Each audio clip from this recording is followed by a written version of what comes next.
ada satu statement yang menurutku, waduh, kenapa sampai ada statement Peter Kluivert harus dipecat aja? Pecat, ya betul. Ini konten terakhir sebelum konten ini, saya memang mengambil judul agak bombastis, ya. Pecat Peter Kluivert.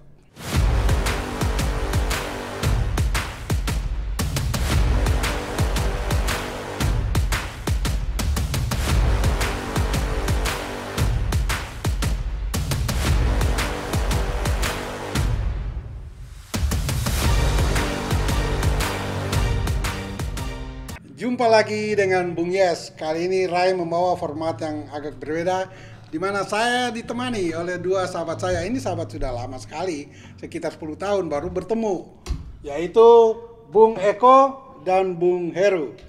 Ini dua sahabat saya ini penggila sepak bola sebetulnya, tetapi mereka lebih banyak aktif di pemerintahan. Salah satunya, mereka berdua pernah terlibat di Menpora atau Kemenpora tahun 2014. Cari sendiri jabatannya gitu ya. Cari sendiri jabatannya, betul. Sebetulnya orang penting juga. Tapi itu bukan urusan bola, yang kita bicara nanti urusan bola, gitu. Iya, urusan bola. Memang dua orang ini senang sekali dengan sepak bola. Misalnya Bung Heru pernah terlibat sebagai sekretaris BOPI. Sekretaris Jenderal, Bang. Sekjen, oke, sekjen. Lebih hebat lagi tuh sekjen. Hebat.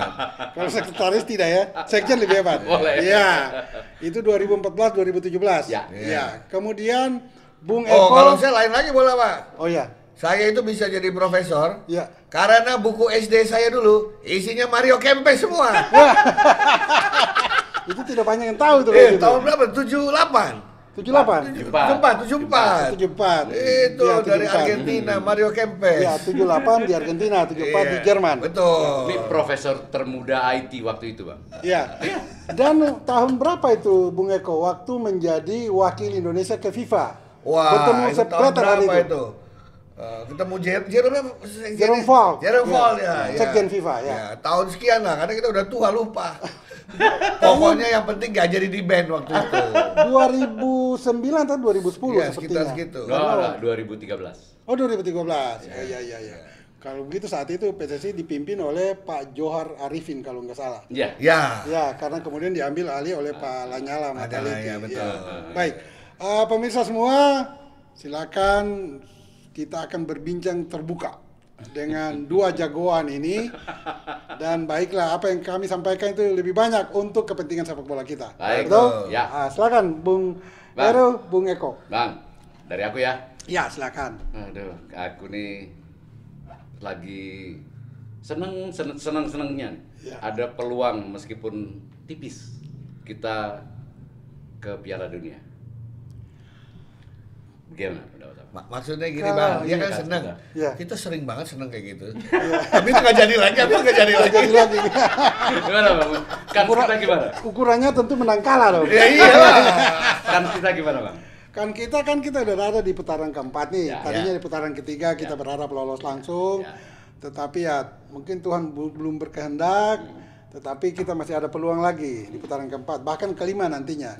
Tetapi mudah-mudahan di keempat sudah terhenti. Terhentinya udah lolos. Oke. Bukan terhenti untuk tidak ke babak kelima, kan begitu. Ya, kan? Sampai babak ke 19 atau 20 kira-kira. Ini urutannya the best-nya. The Ya. best-nya itu jika yang terbaik gimana? Yang terbaik Skenario terbaik. dari Skenario tim terbaik. kita atau dari hasilnya? Nah, enggak, dari hasil. Anggap aja kita menang terus gitu. Oh gimana iya, kira-kira? kalau the Jalur yang best terbaik. hasilnya, Ah, kita itu ada di satu grup bersama Qatar dan kemungkinan Irak. Oke. The bestnya ya kita harus kalahkan tuan rumah Qatar dan Irak. Kalau kita mengalahkan dua itu artinya Ya lolos. udah lolos kan? Langsung. Itu the best-nya ya. The bestnya. Oke. Kalau the worst baru ikut babak berikutnya. The worst-nya, the worst yang the worst apa the worst? The worst. Kalau the worst kita gagal kelima. Kalau the worst kita ada di putaran kelima nanti masuk lagi. Putaran Artinya di kelima. grup itu kita akan ada di urutan kedua. Masih punya peluang ke putaran kelima. Sejauh ini Nah, tim kita apa ya? Kapasitasnya udah sampai sejauh mana? kapasitas tim kita kalau menurut saya, dan itu memang berdasarkan ukuran ketika ditangani Peter Kluivert. Dia memegang tim ini 4 pertandingan. Kalau ukurannya itu belum ada perubahan apa-apa. Bentar. Aku jadi inget terakhir Iya. apa yang punyanya Ray. Ray Soccer TV, ya.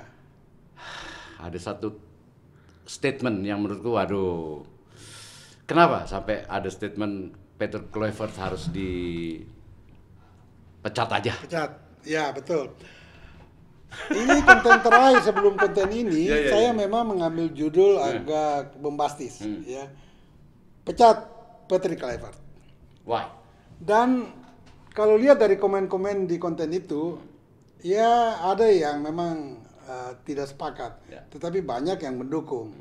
Nah, saya sampai pada keputusan itu karena saya melihat ketika diambil alih tim ini oleh Kluivert dari Sintayong, tidak ada perubahan yang signifikan, terutama dari penampilan tim ini, ya. Mereka bermain sangat datar. Kelemahan paling utama mulai terlihat bahwa tim ini tidak dibekali oleh fisik yang kuat, sehingga bisa konsisten bermain. Yang dulu dilakukan oleh Sintayong. Ya, sepertinya di zaman Sintayong dia fokus untuk meningkatkan stamina. Kalau teknik kan otomatis pemain-pemain ini dan skillnya kan sudah punya. Tinggal bagaimana. Lu tahu skill nggak? Skill. Ya. Skill. Ya, mirip-mirip dikit lah. Kalau kita kan main sepak bola pakai skill. Ya. Lanjut lah. Sorry. Ukuran terakhir lawan Jepang, ya. Pemain kita itu sejak awal sudah diinstruksikan bermain dengan pola 5-4-1. Itu pola bertahan kalau di teknik. Ya, jelas limanya di depan, belakang. Iya, betul. Dan pakem ini berbeda sekali dengan pakem-pakem sebelumnya, format sebelumnya. Karena kalau kita lihat backgroundnya Kluivert dan mayoritas pemain kita dari Belanda, Belanda itu hanya menganut pola 4-3-3. Kalau sedikit fleksibel dia berubah menjadi 4-4-2 misalnya. Tetapi tetap fokus dalam menyerang, ya. Nah, saya nggak tahu dari mana Kluivert itu mendapat pola 5-4-1. Karena dia sendiri menurut saya tidak pernah memainkan pola itu baik sebagai pemain atau sebagai pelatih. Nah, ini aneh. Ini sebuah kesalahan blunder yang sangat besar dan mungkin harus disadari oleh kita pendukung setia tim nasional bahwa kita ini tidak bodoh-bodoh amat atau juga. Atau mungkin kan udah disengaja kali, Bang. Karena maksudnya gini, menang kalah di pertandingan terakhir, ya kan ngaruhnya juga nggak banyak. Cuman masuk babak ke 4 sudah pasti, ya betul. Mungkin nggak mau ya dia sekedar mau coba-coba atau apapun itu. Zaman saya kecil, itu kalau kita main bola, semua pengen ngegolin kan ya. Jadi kalau saya jadi pelatih pasangnya 2-2-6 ya.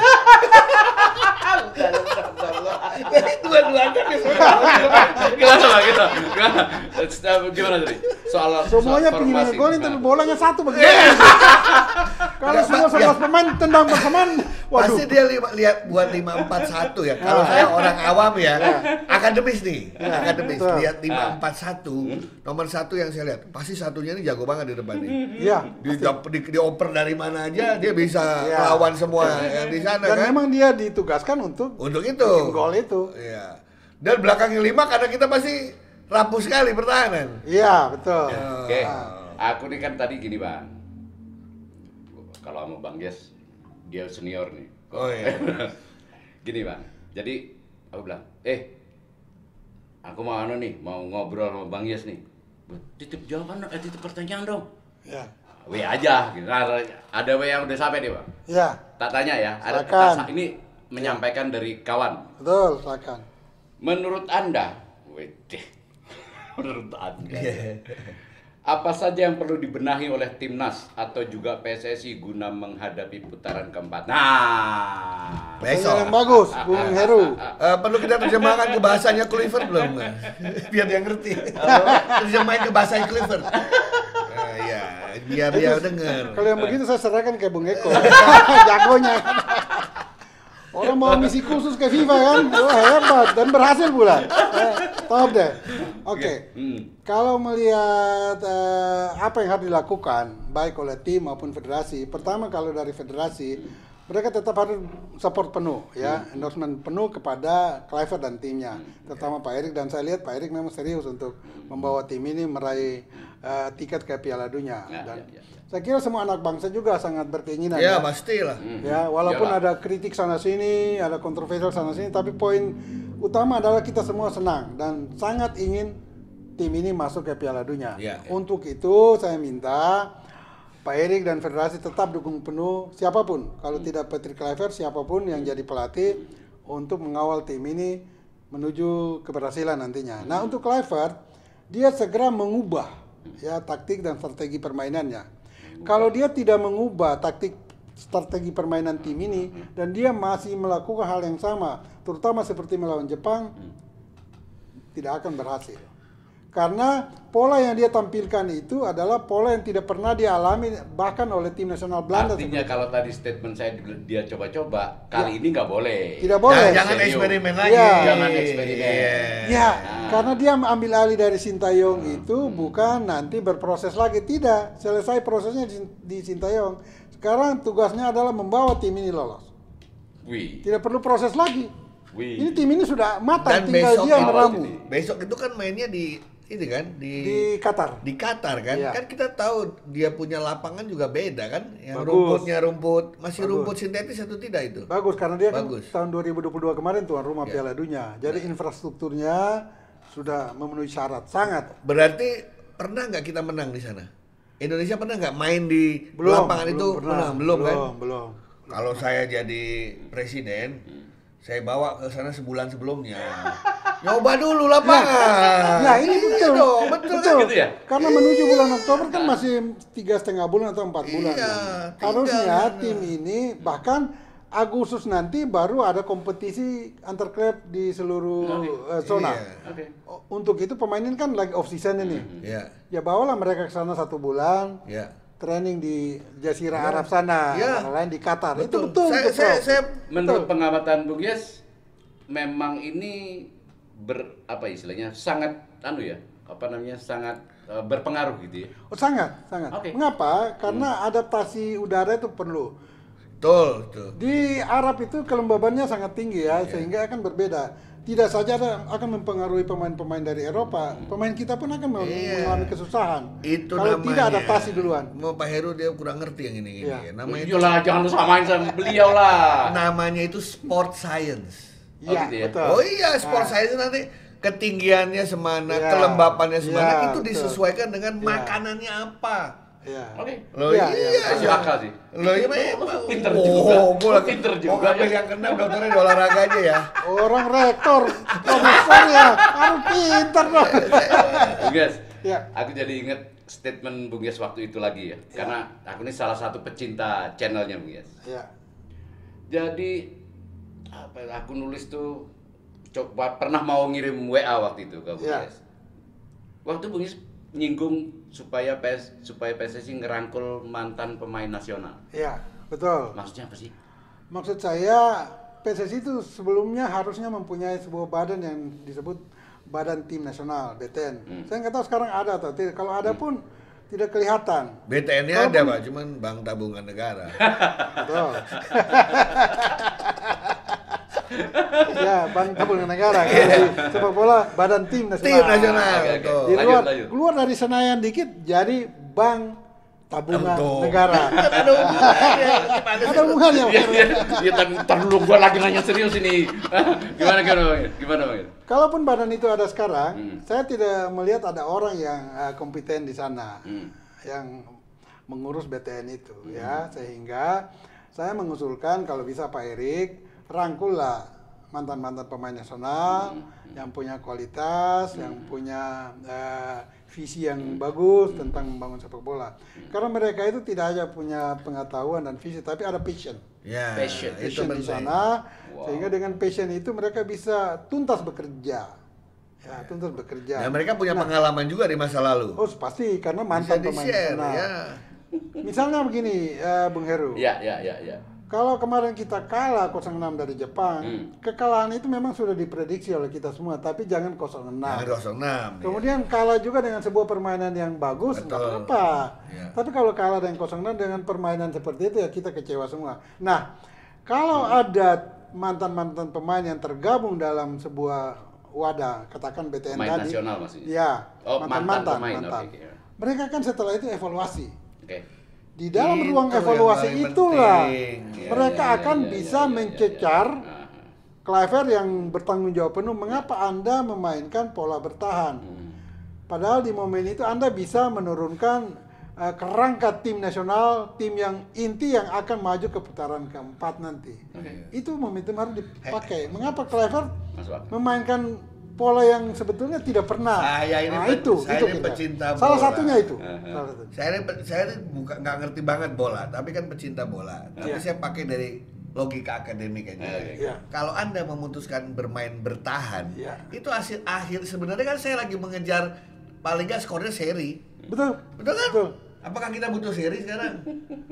Nah, mana ada bertahan terus mengharapkan ada suatu kemenangan. Dan pertandingan itu memang tidak menentukan lagi mau menang atau seri atau kalah, tidak masalah. Hanya kalaupun kalah jangan mencolok.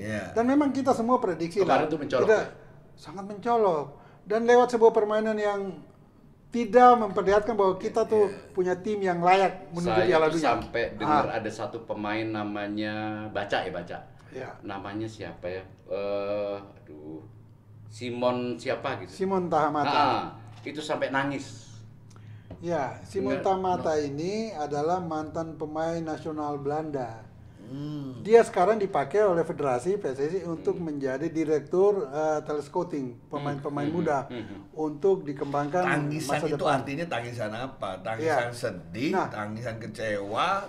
Ya jelas ya itulah susah lah. Bukan siapa tangisannya bilang gini, kan saya udah bilang sama Kluivert jangan gini gitu.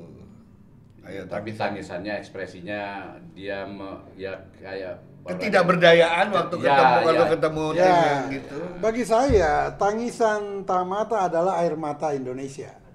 Karena Simon yang tidak langsung memegang tim ini, dia bisa begitu terharu melihat kekalahan kita lewat sebuah permainan yang tidak layak. Sementara Patrick Kluivert ketika itu duduk di bench, dia seakan tidak merasa sebagai orang bertanggung jawab penuh saat itu. Dia santai aja, duduk hanya begini aja, lihat ke kanan, ke kiri. Ini bahasa tuh gestur tubuhnya ya. Gestur tubuhnya seperti tidak bertanggung jawab penuh. Saya misalnya mengambil perbandingan dengan tinju. Ketika seorang pelatih melihat itu petinju lagi digebuk habis sama lawannya, dia keluar dong ke pinggir panggung berteriak, komprehensif dia kalau sebagai pengamat ya. Sebagai pengamat komprehensif beliau nih. Dia pengamat yang mengamati orang juga.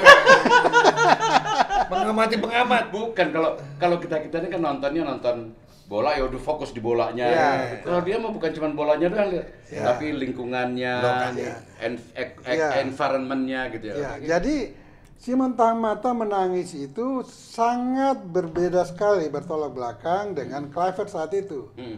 Kluivert hanya duduk di bench, lalu seakan orang yang bengong, nggak tahu mau berbuat apa. Harusnya sebagai orang bertanggung dia keluar dong ke pinggir lapangan, karena itu ada garis batas yang bisa dipakai oleh pelatih atau official untuk berkomunikasi dengan pemain di lapangan. Dia keluar ke situ minimal untuk berikan instruksi. Harus begini. Juga memperlihatkan gestur itu muka sedih, kecewa. Ini tidak sama sekali. Makanya saya mencoba memberikan juga sedikit semacam warning atau wawasan kepada pendukung sepak bola kita, khususnya tim nasional, bahwa saya mengangkat judul pecat Kluivert karena salah satu alasannya itu dia tidak bertanggung jawab terhadap tim kita. Ya, kita sudah keluar berapa anggaran, kita sudah keluar berapa itu waktu, keringat, tenaga semuanya, khususnya Pak Erik dan PSSI. Tapi yang kita dapat dari seorang Kluivert ya seperti itu.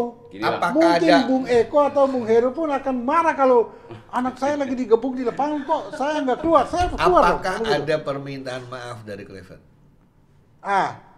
Yang konyol. Ini pertanyaan yang paling bagus. Saya baca di medsos kemudian sehari kemudian 2 hari kemudian ada pernyataan Kluivert setelah jumpa pers usai pertandingan. Dia justru mengakui, wah ternyata Jepang ini kualitas dunia dan mereka cepat-cepat. Waduh, baru tahu. Saya makin kaget lagi loh. Ini Kluivert, pertama dia tuh pemain hebat ketika ada di Ajax Amsterdam. Juga di tim nasional Belanda dia pemain hebat. Kok dia tidak tahu itu kualitas tim nasional Jepang? Dia nggak tahu Jepang Korea masuk Piala Dunia. Iya, itu poinnya. Itu poinnya. Kemudian Kalau kita mau melawan Jepang atau katakan kita satu grup dengan Jepang, Arab Saudi, Australia, and so on, harusnya dia sudah mengambil semua atau nggak usah semua lah di grup C aja putaran ketiga itu pertandingan yang sudah dimainkan Jepang. Setahu saya pelatih itu beratusan kali semua pelajari. Oh, Jepang mainnya begini ya. Sampai per orang-orangnya dia tahu. Betul, Prof. Dia harus pelajari sehingga ketika datang ke lapangan dia sudah tahu dengan strategi taktik apa akan menghadapi Jepang. Bukan 5-4-1. Kalau 5-4-1 itu kita sudah kalah sebelum bertanding. Oke, baik, persoalan strategi. Begitu. Gini, kita bicara ke strategi. Mari, siapapun pengen timnas kita nih mencapai hasil maksimal, bila perlu malah masuk. Ya, memang. Strategi apa yang perlu dilakukan atau dipersiapkan dalam rangka menuju ke sana? Ya, paling tidak untuk jangka pendek melawan Qatar dan Irak. Kalau misalnya kita satu grup ya, kalau enggak Qatar dan Oman. Mendingan Qatar dan Oman kayaknya ya. Iya, betul. Kemarin ngomong soal ada tim empuk tuh. Ya, betul. Itu gimana? Jadi konten saya sebelumnya, kemungkinan Indonesia ada di grup empuk. Ya, grup empuk itu saya perkirakan Qatar, Oman, Indonesia. Ya, mengapa? Karena kalau dengan Oman itu lebih memuluskan buka peluang kita untuk lolos. Karena kita lebih konsen hadapi Qatar, kalau Oman oke lah kita bisa atasi. Nah, untuk menentukan lawan itu juga ada caranya. AFC itu menentukan Qatar dan Arab Saudi sebagai tim seeded.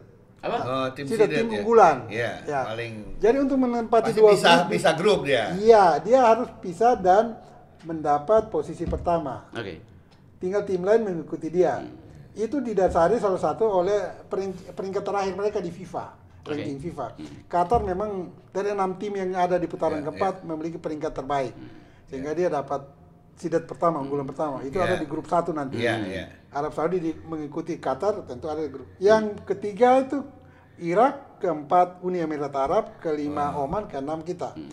Nah, karena kita satu grup dengan Arab Saudi di putaran ketiga, tidak boleh. Harus pisah. Begitupun Qatar dengan Emirat Arab di putaran ketiga, bisa juga. Berarti kita harus menghindari Arab Saudi, ada di Qatar. Emirat Arab menghindari Qatar, ada di Arab Saudi. Tinggal Oman dan Irak. Kalau memakai peringkat FIFA, Irak ada di kita. Nah, itu lebih Tetapi kalau diundi, bisa kita berharap Oman di situ. Karena kalau Oman di situ, kita bisa menang lawan Oman, seri sama Qatar. Iya, betul. Lolos. Atau paling buruk sekali ada di peringkat kedua, nanti diadu dengan peringkat kedua grup sebelah. Pemenangnya melakukan playoff dengan konfederasi dari kalau nggak salah CONCACAF atau CONMEBOL. Kalau menang nggak mungkin. Sorry, kemungkinan kecil. Untuk lolos langsung? Bukan, menang playoff. Menang bukan yang playoff, yang di babak keempat. Iya, menang berarti juara grup. Juara grup melawan yang mengalahkan Qatar dan Oman atau Irak itu. Bisa. Mungkin. Bola itu bundar, tapi paling nggak ada strateginya lah. Nah, itu kembali ke pertanyaan awal tadi. Untuk itu salah satunya yang tadi sudah disinggung oleh Profesor Eko bahwa mengapa kita nggak di sana persiapkan diri, itu salah satunya, ya.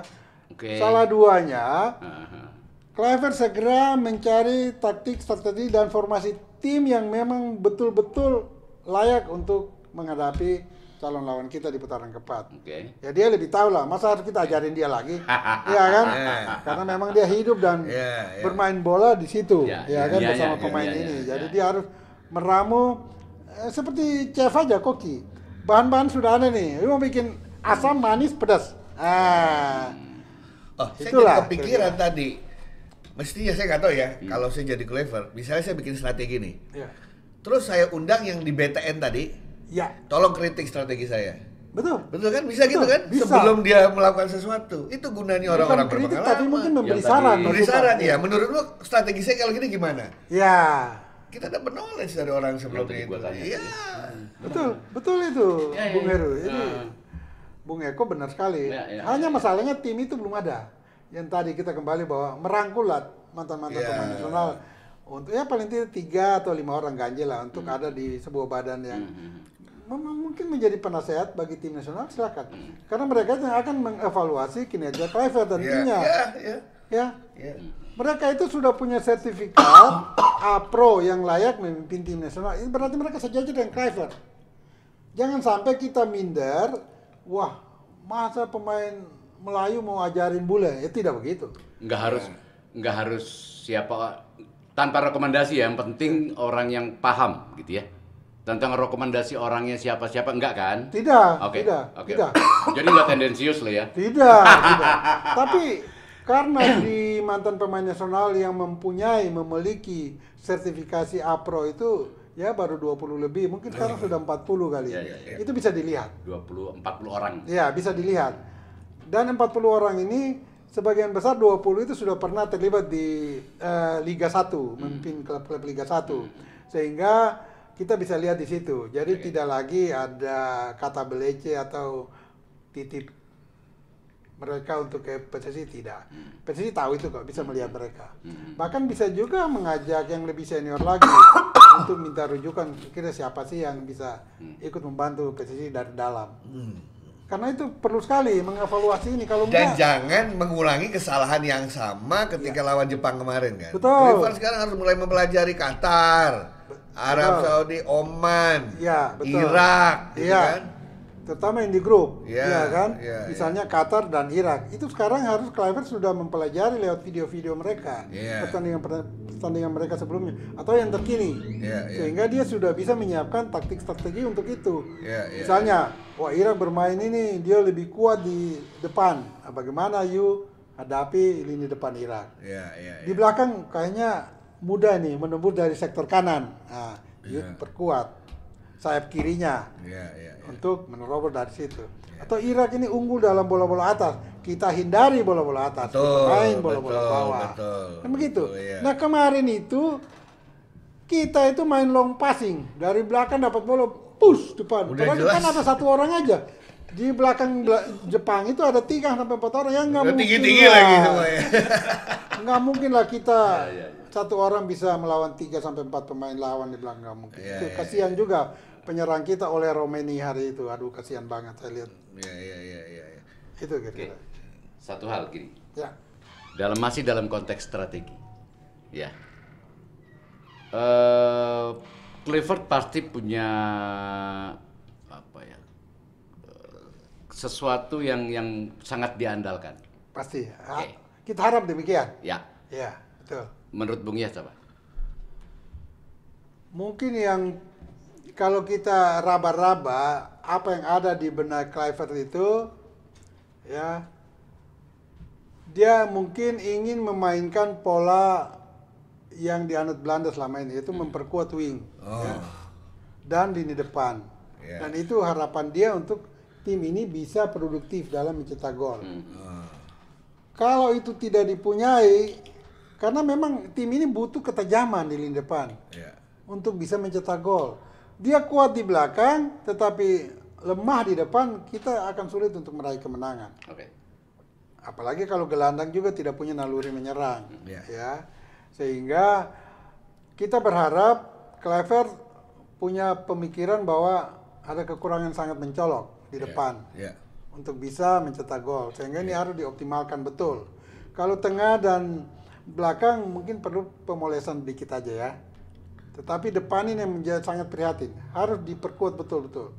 Dan kita punya materi untuk itu, tinggal bagaimana Kluivert mengangkat, menimbulkan kepercayaan diri pemain-pemain depan. Sana ada Ole Romeni, dia capable. Ada Ole Romeni, ada Ragnar Orotmangun, ada Marcelino Ferdinand, ada juga Rafael Struijk. Balik lagi, menurut Bang Yas, Kluivert capable? Kalau ukurannya 4 pertandingan, sangat tidak. Tidak. Artinya tidak belajar dia. Dia tidak bukan berarti lalu saya anti Kluivert, tidak. Saya tidak kenal Kluivert secara pribadi juga. Tetapi saya menilai berdasarkan kinerja dia. Dan dia punya track record kan? Track record kan tidak ada sebagai pelatih untuk memegang tim nasional. Dia pernah pegang tim Curaçao, ya, tetapi jelek juga, kinerjanya jelek, hasilnya jelek. Selebihnya tidak ada yang mencolok. Nah begini, Bung Heru. Februari. Bentar. Gini Bang Yas ya. Sudah tidak saatnya lagi kita berpikir negatif. Mari kita berpikir positif. Betul. Gitu. Nah, potensi apa kira-kira yang bisa dieksplorasi lebih jauh untuk mengawal tim kita ini sampai ke ujung yang bisa diraih? Di federasi sekarang ada sejumlah figur mantan pemain nasional Belanda. Selain Simon Tahamata tadi, ada Gerald van den Berg, ada Jordi Cruijff, anaknya Johan Cruijff, termasuk Kluivert sendiri. Juga ada Denny Lansat yang jadi asisten, dan juga ada Alex Pastoor. Nah, Pastoor dan Lansat ini memang asisten murni Kluivert. Bisa dioptimalkan kedua asisten ini untuk mempengaruhi Kluivert, mengubah taktik, strategi permainan, formasi, dan materi pemain juga harus digodok betul sampai mendapat sebuah tim yang sempurna. Nah, selain itu, Kluivert harus juga mundur selangkah. Mungkin dia bisa berdiskusi dengan seniornya, Simon Tahamata, yang tadi harus mengeluarkan air mata melihat kita digebuk habis oleh Jepang. Saya terus terang waktu itu wajib dilakukan oleh Kluivert ya. Bayangkan ada filosofi di antara sesama pemain nasional untuk tidak etis lah saling menyerang. Tetapi dengan gestur Simon Tahamata menangis, kemudian dia ada keluarkan narasi yang sebetulnya ada itu sesuatu, secara tidak langsung sudah menyindir Kluivert. Itu bahasa komunikasi. Iya. Ya kalau 6 ketong menangis, kalau bahasa Ambon itu kita menangis. Itu berarti secara tidak langsung dia menyindir Kluivert. Mengapa sampai kalah 6? Dengan kita harus menangis, itu kan kekecewaan yang diperlihatkan oleh Simon Tahamata, itu kan tidak perlu. Tapi dengan pernyataan itu secara tidak langsung sudah menyindir Kluivert. Tapi Kluivert harus melihat itu sebagai sebuah kritik yang positif. Itu dan dia harus memanggil. Ke depan lah. Kita bicara ke depan. Ke depan. Ya, sekarang dia harus lebih terbuka. Terutama ke tadi, Gerald van den Berg, Simon Tahamata, Jordi Cruijff, mengajak mereka bicara. Tolong bantu saya. Apa kekurangan saya dan tim saya ketika harus digebuk Jepang? Juga masukan dari Alex Pastoor dan Denny Lansat. Itu yang saya mau tanya tadi. Sebenarnya evaluasi yang baik itu bersama-sama, bukan hanya si pelatih. Iya, atau bukan dengan pengurus. Pengurus itu Pak Erik sudah habis-habisan. Tetapi tentu mereka punya kelemahan di faktor teknis. Nah, faktor teknis ini yang kunci untuk mengubah Kluivert nantinya. Karena kita bicara non-tenis semua oke lah, sudah sempurna, sudah perfect itu. PSSI sudah berikan yang terbaik. Tetapi tenisnya belum, makanya saya bilang tidak kapabel ini. Jadi saya membaca dari Bung Yes itu, kekalahan kemarin itu bukan kekalahan terhormat gitu. Iya betul. Itu masalahnya. Kekalahan terhormat tuh kalau kelihatan effort, kelihatan effortnya pelatihnya susah payah gitu kan, yang lari-lari bukannya santai-santai gitu, gitu loh. Terhormat tuh kalau mengerahkan semua kekuatan kayak ini nggak dikerahkan gitu loh, kayak.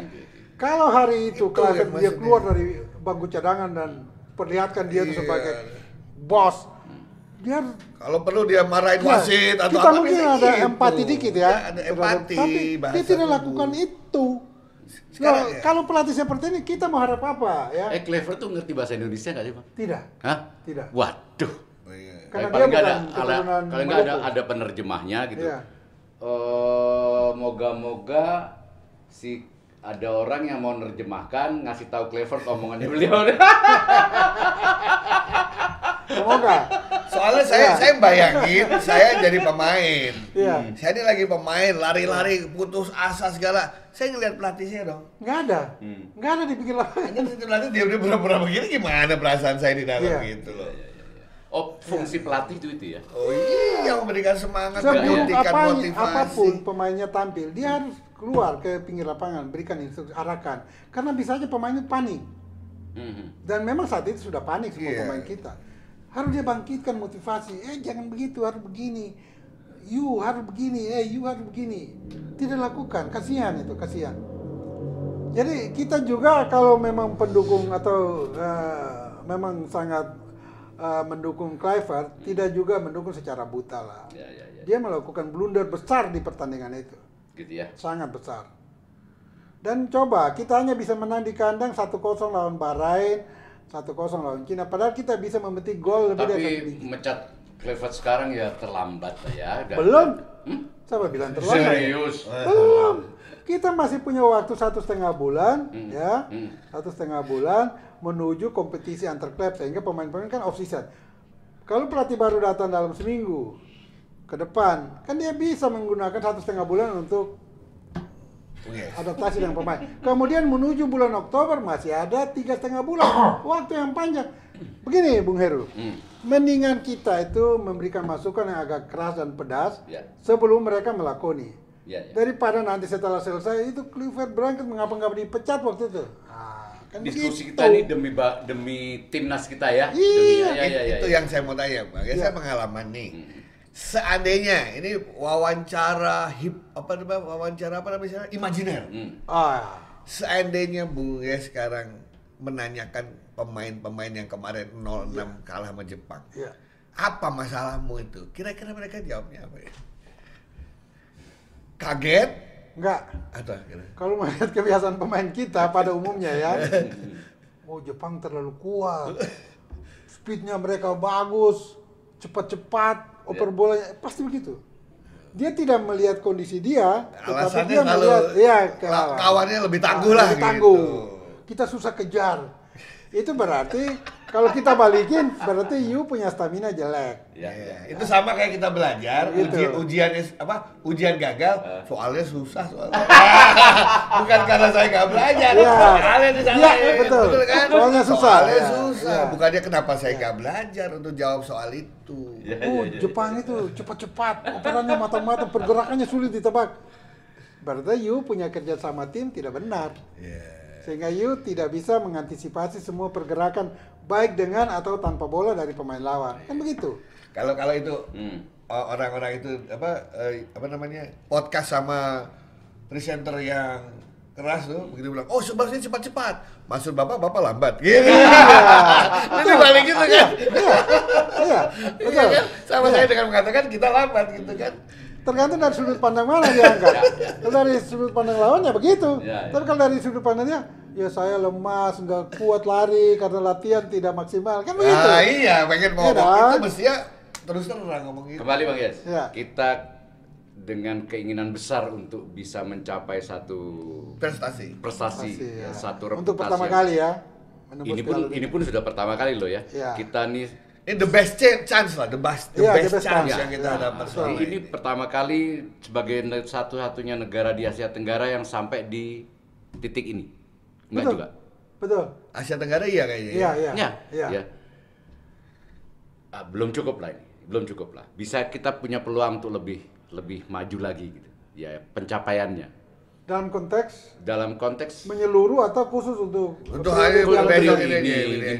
yang ini dulu ya. Yang menyeluruh tuh podcastnya lain lagi nanti. Yang ini dulu. Kita kan lagi ngomong yang kasus ini nih, fenomena ini sekarang.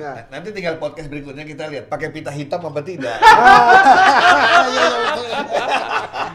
Artinya kan ada beberapa masalah yang memang cukup krusial kalau dengar dari ceritanya Bang Yes.